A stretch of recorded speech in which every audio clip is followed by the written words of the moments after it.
if you're down and out and you hurt real good,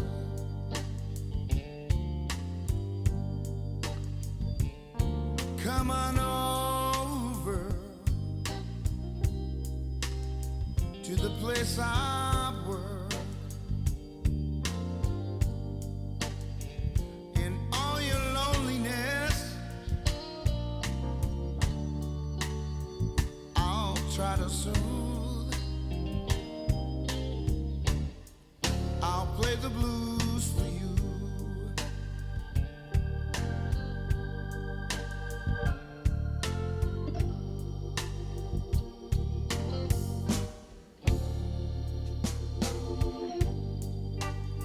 Don't be afraid, come on in.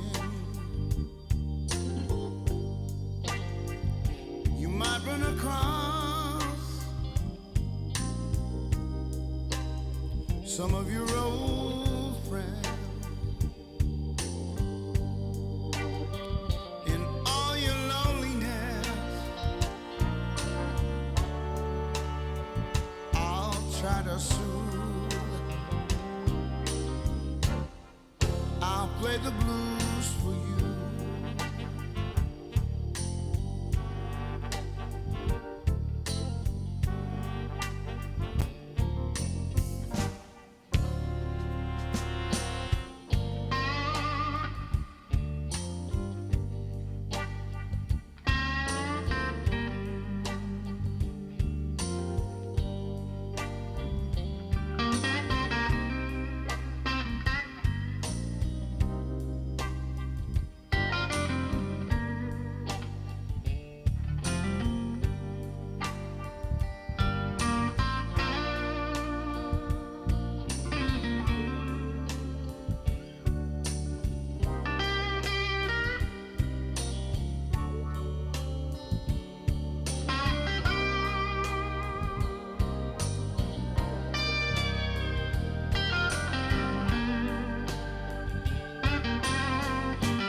Ain't no big name, ain't no big star. I'll play the blues for you on my guitar. All your loneliness, I'll try to soothe. I'll play the blues for you.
Et bonsoir à tous, j'espère que vous allez bien. Aujourd'hui, on se retrouve pour débriefer le match qui a eu lieu samedi soir, la nouvelle victoire de l'AGIA qu'il a emporté 3 buts à 1 à Rodez pour le compte de la neuvième journée.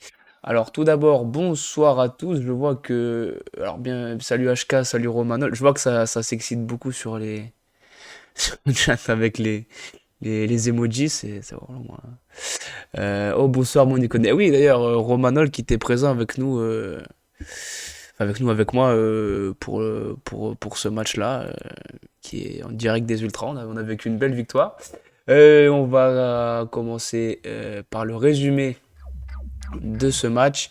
Et donc, par la compo, HK rend l'argent. Pourquoi rend l'argent aux abonnés? Pourquoi faire? Ce que je voulais dire. Oui, le résumé de ce match. Donc, du coup, la compo a eu quelques petits changements. Euh, alors, il me semblait qu'il y en avait eu plus. Ah oui, non, ça y est, ça me revient. Donc, Sinayoko titulaire à la place d'Onaïwu, ça c'était la petite surprise. Et Raveloson était incertain quand il s'est échauffé. Je crois que c'est le staff qui craignait qu'il y avait une petite blessure ou une petite gêne physique. C'est pour ça que Dioussé s'est échauffé. Enfin, Dioussé, il était même annoncé à un moment limite titulaire.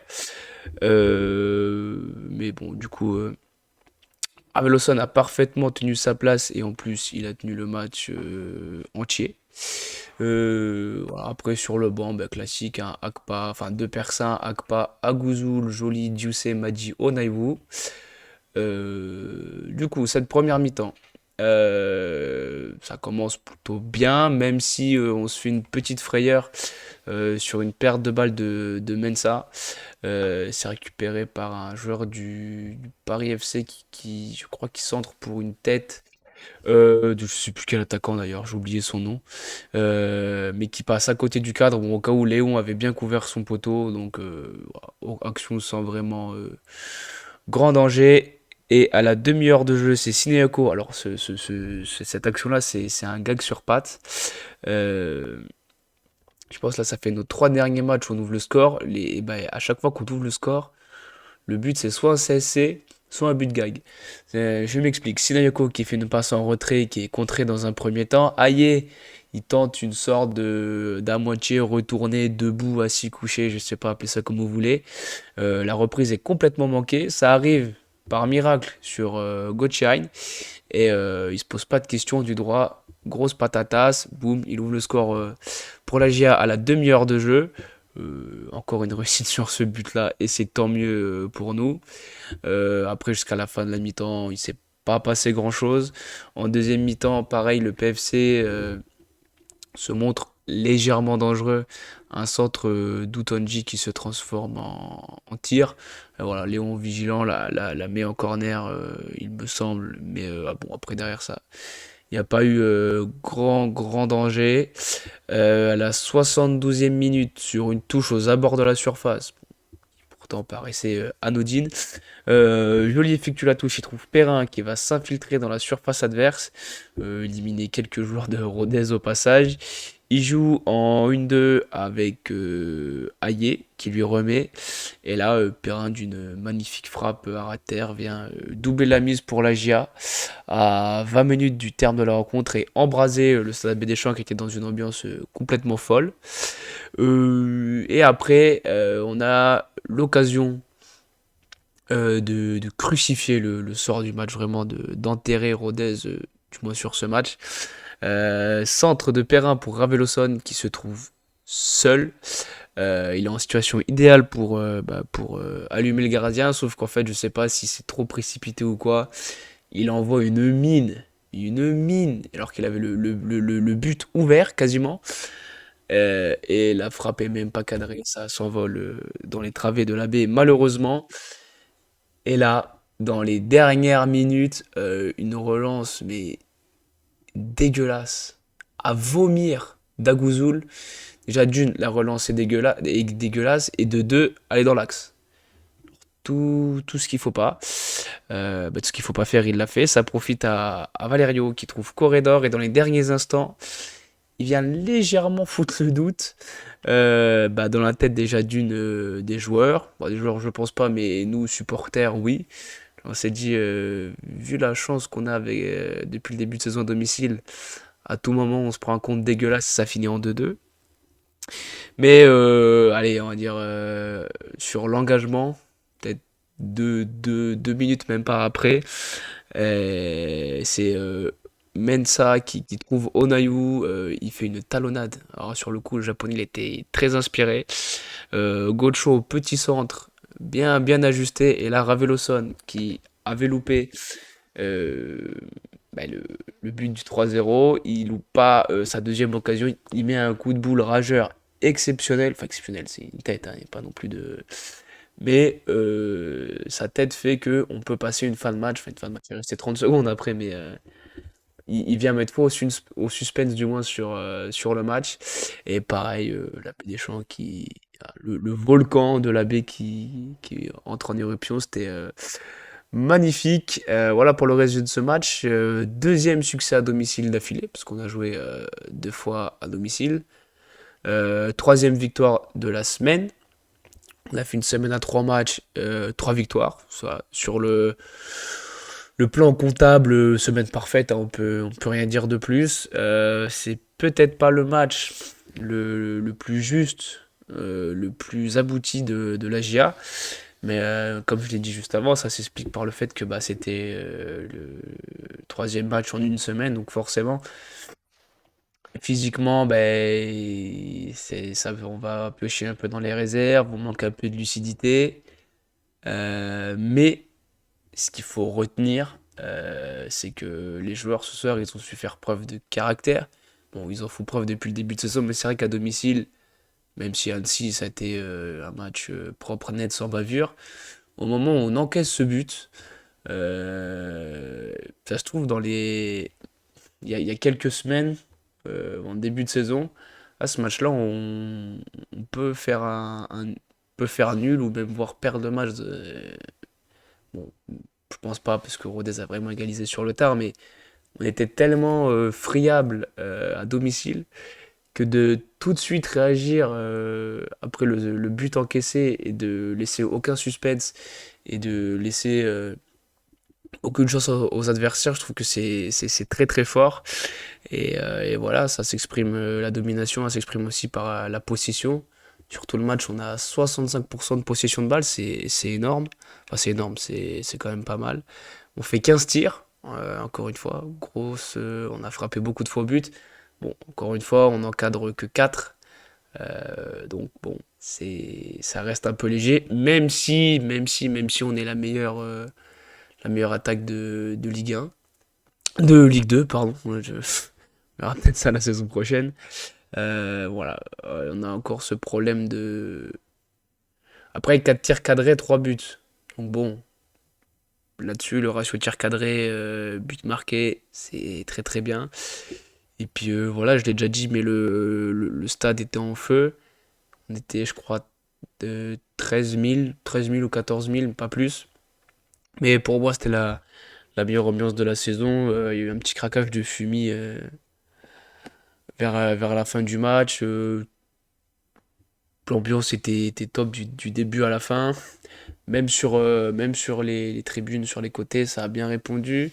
Et même eux qui d'habitude sortent un peu plus tôt, enfin dès que le match est sifflé, tout le monde part. Là, ils sont restés jusqu'au bout, fêter ça avec les joueurs. Et voilà, j'ai trouvé ça beau, surtout important pour les joueurs. Voilà, ça prouve que ben, de nous faire plaisir à domicile, voilà, ça, ils en récoltent les récompenses. On va passer aux notes de ce match qui sont plutôt très bonnes. Léon, j'ai mis match correct parce que bah bon, il n'a pas eu grand chose à faire sur ce match-là, tant mieux. Mensah, Dagba, nos deux latéraux, je les ai trouvés. Pareil, ça fait un match correct, mais voilà, ça casse pas non plus trois pattes à un canard, surtout que Mensah est petite frayeur en début de match. Pelnard Joubal, j'ai trouvé la charnière centrale pardon, plutôt solide. Même si Joubal il se fait péter le nez à la mi-temps. Owusu, il fait un bon match. Voilà, toujours un petit peu dans l'ombre. Et plus lui qui a ce rôle défensif maintenant et Raveloson qui se projette un peu plus. Mais Raveloson, ben, match au top, je crois que c'est son. Non, il a pas marqué contre Annecy. Ah si, mais si, il marque contre Annecy. Donc 2 buts en 2 matchs pour Raveloson, c'est quand même plutôt pas mal pour un milieu de terrain relayeur. Pareil, hein, au-delà de son but, très intéressant dans le jeu, dans les passes, dans les zones qu'il trouve, c'est vraiment très très intéressant, c'est surtout du haut niveau. Gocho, bah top, hein, évidemment. Ce soir, c'est 2 passes D, un but. Au passage, je crois que c'est le meilleur buteur à égalité avec Alexandre Mendy, ils sont tous les deux à 6 buts. Et par contre, au passe D, il s'envole et il a 5 passes D. Donc, bah, but plus passe D, pareil, là, à 11 unités cumulées. Enfin, 11 buts et 11 passes D, pardon. C'est vraiment, c'est vraiment excellent comme début de saison. Perrin, pareil, encore décisif, pareil, 2 matchs de but. Il a été très très bon. Il aurait pu être, je crois, même passeur, il me semble. Bah oui, sur Avelosson. Mais gros match de Perrin. Sinayoko, bon, bah décevant, pour pas changer. J'ai trouvé trop léger, c'est pareil. Ouais, j'ai l'impression que Sinayoko, c'est tout le temps il fait du Sinayoko, quoi. Il y a de la volonté, il y a de l'envie, mais ça suffit pas. C'est pas décisif, ça reste trop léger. Surtout qu'en plus, il a été titulaire, donc là, c'était le match parfait pour lui de montrer à Christophe Pélissier voilà, qu'il pouvait compter sur lui. Bon, il f- j'ai pas trouvé catastrophique. Tu sais s'il y aura des blèmes à cause des fumigènes? Non, non, je pense pas. Sûrement une amende pour le club, mais à moins que ça a été fait en avance et qu'ils ont prévenu les personnes qu'il fallait, comme quoi il y allait avoir des fumigènes. Je sais pas si c'était fait, j'en sais rien du tout. Au pire, le club devra régler une petite amende, mais non, sinon il n'y aura aucun problème, Romain. Aucun. Je pense pas, hein, ça m'étonnerait. Euh, et pour finir, pour les titulaires, bah Ayer. Je l'ai mis dans les tops parce qu'il marque pas. Bon, mine de rien, il est quand même passeur décisif sur le vouloir sur le premier but. Et puis passeur décisif sur le deuxième. C'est vrai que dos au jeu en pivot, il est vraiment très intéressant. Et c'est peut-être pour ça que Aine et Perra sont aussi prolifiques parce qu'ils bah, les joueurs adverses connaissent le potentiel d'Aye. Il a quand même mis quelques buts cette saison. En pivot, il est très très intéressant. Pour jouer en jeu court, en 1-2 avec ses partenaires, il est très bon. Donc c'est pour ça que plusieurs fois, bah, il est marqué souvent par 2 ou 3 joueurs. Et du coup, ce qui peut expliquer que Hein ait en plus de facilité à s'immiscer dans les surfaces adverses. Et puis voilà, top match pour Ayer. Alors au niveau des remplaçants, Agouzoul, comment dire? Il rentre à la mi-temps, il a pareil, hein, c'est comme Sinek, il a une mi-temps pour prouver qu'il Pélissier peut compter sur lui. Relance dégueu dans l'axe, but. Bon, voilà. Loupé, donc bah, mauvais match. Joly, Onayou qui sont rentrés à une demi-heure de la fin. Voilà, il faut une entrée correcte, pareil, pas non plus. Pas de quoi trop casser 3 pattes à un canard, mais pas vilaine non plus, donc voilà, entrée correcte. Et Dioussé qui pour une fois est rentré tard sur cette rencontre, n'aura joué qu'à peine, allez, on va dire. On va vraiment 10 petites minutes. Et bah, elle m'a dit, comme d'habitude, hein, qu'il y a eu, pareil, à peine 10 minutes pour s'illustrer. Donc je ne comprends toujours pas la gestion de Madi. Euh, Peut-être que Pellissier saura un jour nous l'expliquer si la question lui est posée en conférence de presse. Voilà pour les notes. On va passer au classement et aux résultats de ce week-end. Et on peut voir qu'on se hisse à la troisième place de la Ligue 2, avec un petit point d'avance sur Angers, Angers qui a battu Concarneau chez eux. Et déjà 4 points d'avance sur Guingamp. Donc, les derniers barragistes et Guingamp, ils sont dans la liste. Ah, et oui, Guingamp, en plus, qui allait battre Caen chez eux. Donc là, Caen, rien ne va plus, hein. 5 derniers matchs, ils sont sur 4 défaites d'affilée. C'est énorme. 4 défaites d'affilée. Après, pour le reste, bon, bah, Laval qui va s'imposer sur la plus petite démarche face à Valenciennes. Laval, c'est pareil, en grosse forme, hein. 5 derniers matchs, 5 victoires. Grenoble, qui avec un petit peu de réussite, ils enfoncent Bordeaux chez eux à domicile 2-0. Donc ils gardent un petit point d'avance sur nous. Et pareil, ils sont sur une belle dynamique. Sur les 5 derniers matchs, c'est 3 victoires et 2 nuls. Bon, nous, on n'a pas à rougir non plus parce que c'est 4 victoires et un nul. C'est vraiment très très bien. Et surtout, ce que je retiens moi de cette journée-là, bon, là, il y a Ajaccio-Bastia qui a commencé il y a 5 minutes, mais je crois que, a priori, le score a pas l'air d'avoir évolué. Ce qu'il faut retenir surtout sur cette journée, c'est que on fait un écart avec Guingamp, cinquième. Bon, égalité avec Rodez et Saint-Et, Pau, Amiens, bref, avec du monde. Mais on commence déjà à avoir un petit matelas, alors vraiment léger, hein, pas beaucoup d'épaisseur. Mais voilà, c'est important de prendre le plus de points possible pour s'assurer une fin de saison folle. Là, je l'avais dit sur les précédents streams, si on veut espérer quelque chose, ça passe par une série de victoires, notamment à domicile. Pour l'instant, c'est chose faite, et bien faite surtout, avec la manière. Pour la prochaine journée, il paraît que je me trompe pas. il- il- hop là. Donc, Bordeaux-Laval. Ah, ça va être un gros, gros, gros match. Rodez-Caen. Il faudra faire attention, il faudra surveiller ce qui se passe sur ce match-là. Ensuite, Amiens-Angers aussi, qu'il faudra éventuellement surveiller. Voilà, après, on aura un petit œil. Mais voilà, pour moi, je pense que les matchs les plus importants à suivre, c'est Bordeaux-Laval et Guingamp-Grenoble. Voilà, pour la simple et bonne raison qu'ils sont devant nous. Et aussi Angers, parce qu'on n'a qu'un point d'avance sur eux. Bon, après, évidemment, il faudra garder un œil sur tout le reste. Voir qui peut se rapprocher ou pas de nous. Et nous concernant, on va au PFC affronter. Bah oui, je comprends au PFC. On va à Paris affronter le PFC, c'est remis dans cet ordre-là. À 19h. Alors, ils ont pourtant une belle équipe sur le papier. Enfin, c'est pas l'équipe la plus vilaine. Mais c'est 3 défaites sur les 5 derniers matchs. Là, ils ont fait match nul contre Annecy de partout. Mais sinon, avancé, ils restaient sur 2 défaites.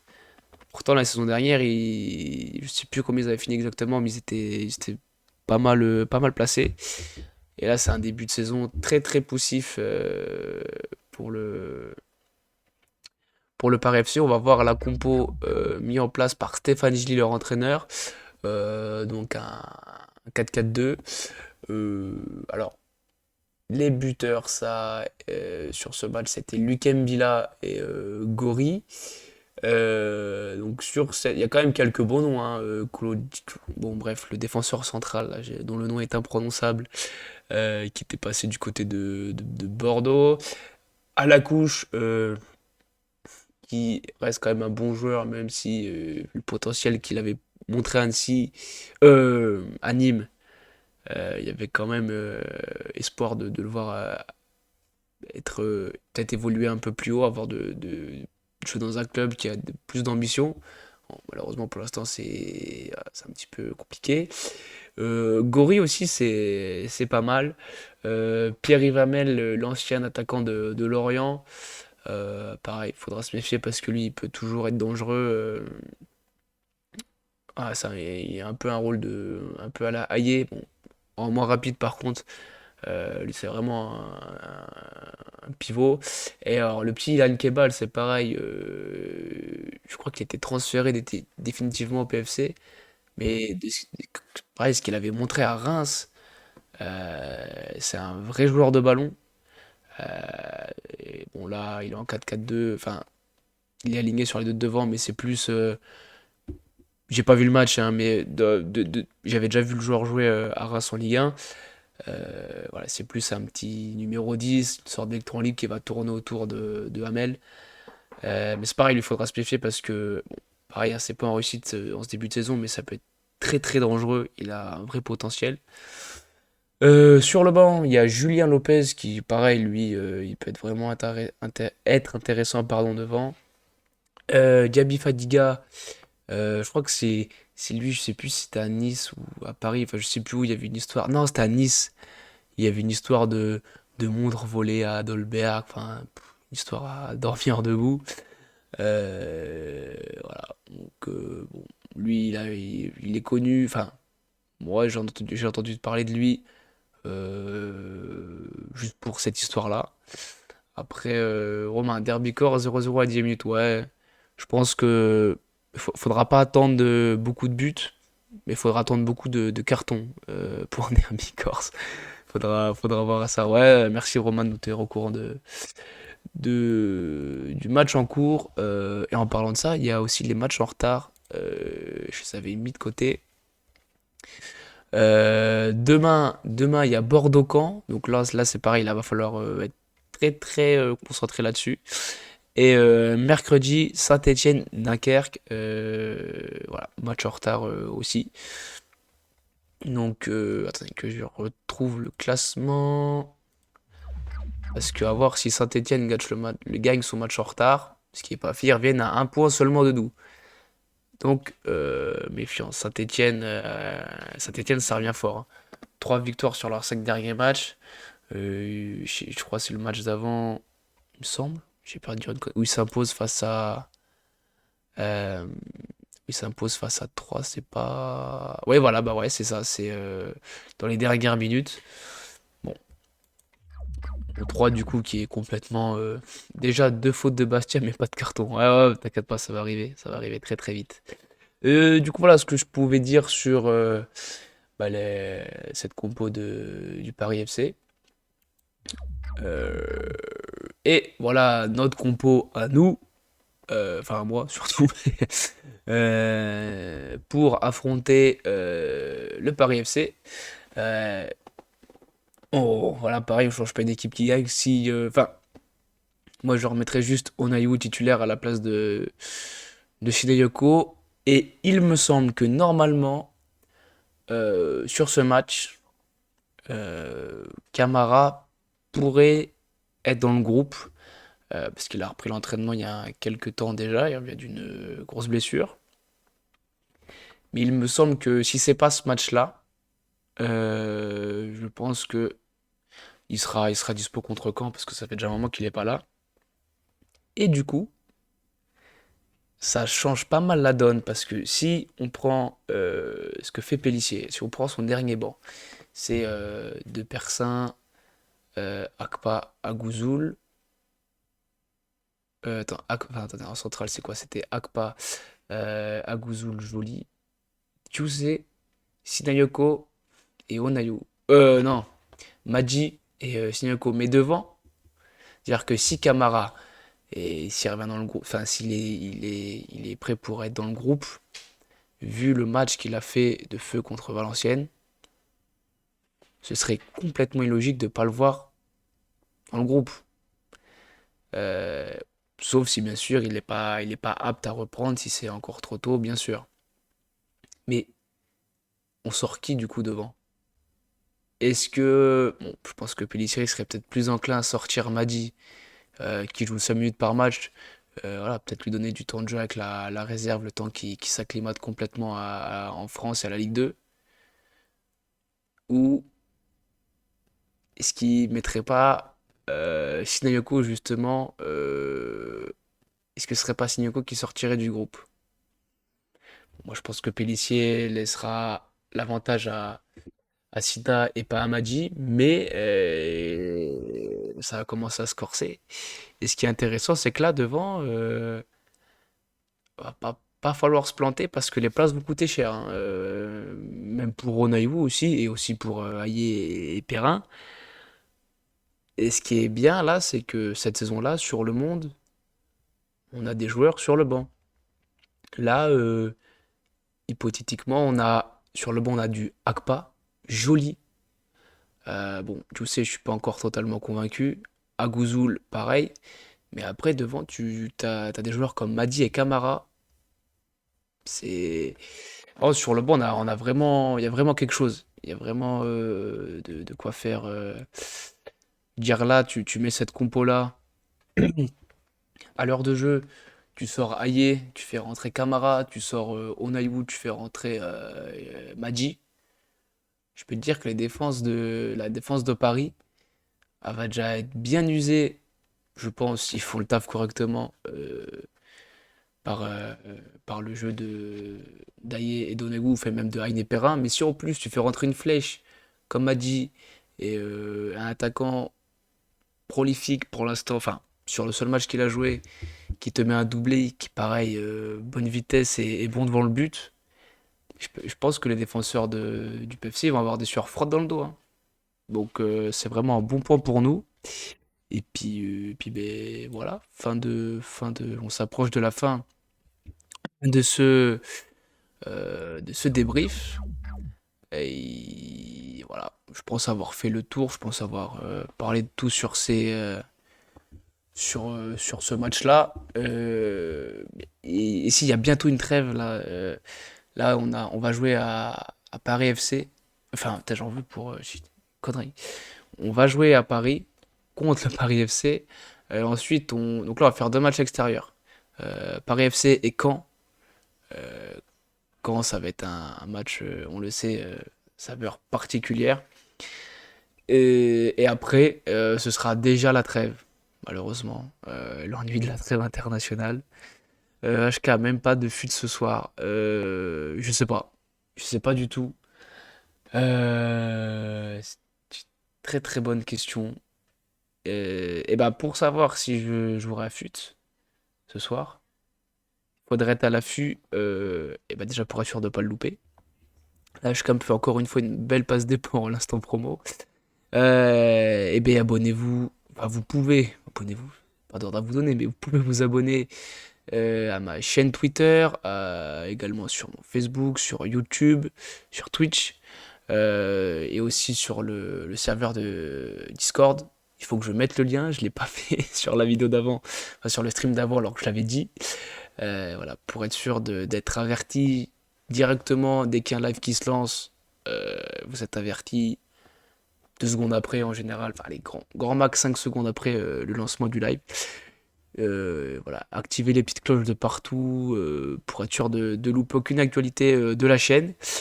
Et puis voilà. Donc sur ce, je vous souhaite à tous une très bonne fin de soirée et à très bientôt. Allez la GA et ciao.